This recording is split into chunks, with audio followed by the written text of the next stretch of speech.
Scotland of Asia എന്നറിയപ്പെടുന്ന നമ്മുടെ സ്വന്തം വാഗമണിലേക്ക് ഫാമിലിയും ഫ്രണ്ട്സായിട്ടൊക്കെ പോകാൻ പറ്റിയ കുറച്ച് അടിപൊളി ഡെസ്റ്റിനേഷൻസ് ഒന്ന് പരിചയപ്പെട്ടാലോ. 4 വീലിൽ വാഗമണിൽ പോകുന്നവർക്ക് ഹെൽപ്ഫുള്ളായിട്ടുള്ള കുറച്ച് ഡെസ്റ്റിനേഷൻസ് ആണ് ഈ ഒരു വീഡിയോയിൽ ഉൾപ്പെടുത്തിയിട്ടുള്ളത്. ട്രിവാൻഡ്രം നിന്ന് രാവിലെ ഒരു 5 മണിക്ക് സ്റ്റാർട്ട് ചെയ്ത ഈ റൈഡിലെ ഫസ്റ്റ് ഡെസ്റ്റിനേഷൻ എന്ന് പറയുന്നത് നമ്മുടെ സ്വന്തം പാഞ്ചാലിമേടാണ്. മോർണിംഗ് ടൈം ആണെങ്കിലും ഈവനിങ് ടൈം ആണെങ്കിലും വളരെ റിലാക്സ്ഡ് ആയിട്ട് ചെന്നിരിക്കാൻ പറ്റുന്ന ഒരു അടിപൊളി ഡെസ്റ്റിനേഷൻ കൂടിയാണ് ഈ പാഞ്ചാലിമേട് എന്ന് പറയുന്നത്. ഇവിടെ ഇപ്പോൾ സിപ്പ് ലൈൻ ആക്ടിവിറ്റി ഒക്കെ സ്റ്റാർട്ട് ചെയ്തിട്ടുണ്ട്. പെർ ഹെഡ് 350 ആണ് റേറ്റ് വരുന്നത്. പെർ ഹെഡ് 25 റുപ്പീസാണ് ഇവിടേക്കുള്ള എൻട്രി ഫീ. പിന്നെ പ്ലാസ്റ്റിക് ബോട്ടിൽസ് ഉണ്ടെങ്കിൽ അഡീഷണൽ 10 റുപ്പീസ് കൊടുക്കണം. അത് നമ്മൾ തിരികെ വരുമ്പോൾ റീഫണ്ട് ചെയ്യുന്നതാണ്. നമ്മുടെ അടുത്ത ഡെസ്റ്റിനേഷൻ എന്ന് പറയുന്നത് ചാർലി എന്ന സിനിമയിലൂടെ ഭയങ്കര ഫേമസ് ആയ ചാർലിക്കുളം എന്ന് പറയുന്ന ലൊക്കേഷനാണ്. ഈ ലൊക്കേഷനിലേക്ക് ഗൂഗിൾ മാപ്സ് ഇട്ട ഡയറക്റ്റ് ഇവിടെ എത്താവുന്നതാണ്. കുട്ടിക്കാനത്ത് നിന്നും വെറും 12 കിലോമീറ്റർ മാത്രം ദൂരമുള്ള ഈ ഒരു സ്ഥലത്ത് നിങ്ങൾ ഒരിക്കലെങ്കിലും ഉറപ്പായിട്ടും പോകേണ്ടതാണ്.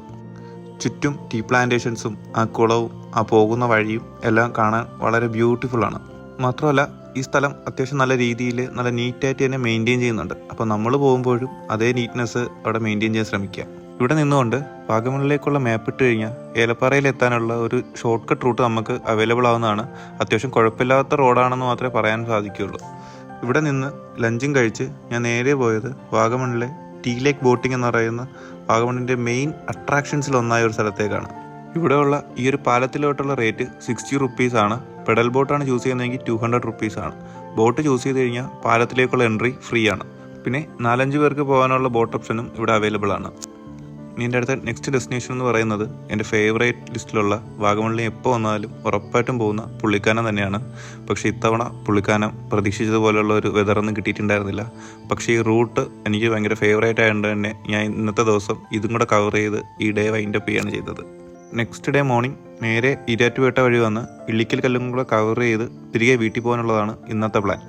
പൊതുവെ രാവിലെ അത്യാവശ്യം നല്ല ചൂടുള്ള ഈ ഒരു സ്ഥലത്ത് നിങ്ങൾ ഫാമിലി ആയിട്ടൊക്കെയാണ് വരുന്നതെങ്കിൽ ജീപ്പ് സഫാരിയും കൂടെ ഓപ്റ്റ് ചെയ്യാൻ ഞാനിവിടെ റെക്കമെൻഡ് ചെയ്യും. ടിക്കറ്റ്സ് ഒക്കെ എടുക്കുന്ന സ്ഥലത്ത് അത്യാവശ്യം നല്ല ചൂടുണ്ടായിരുന്നെങ്കിലും മുകളിലോട്ട് ചെല്ലും തോറും കോടയൊക്കെ വന്ന് ക്ലൈമറ്റിനെ ഒന്ന് മാറ്റിയിട്ട് തന്നെ ഉണ്ടായിരുന്നു. ഇടയ്ക്ക് എപ്പോഴൊക്കെയോ കോട വന്ന് പോകുമ്പോഴാണ് ഇള്ളിക്കൽ കല്ലിൻ്റെ നല്ല വ്യൂസ് നമുക്ക് കാണാൻ പറ്റുക.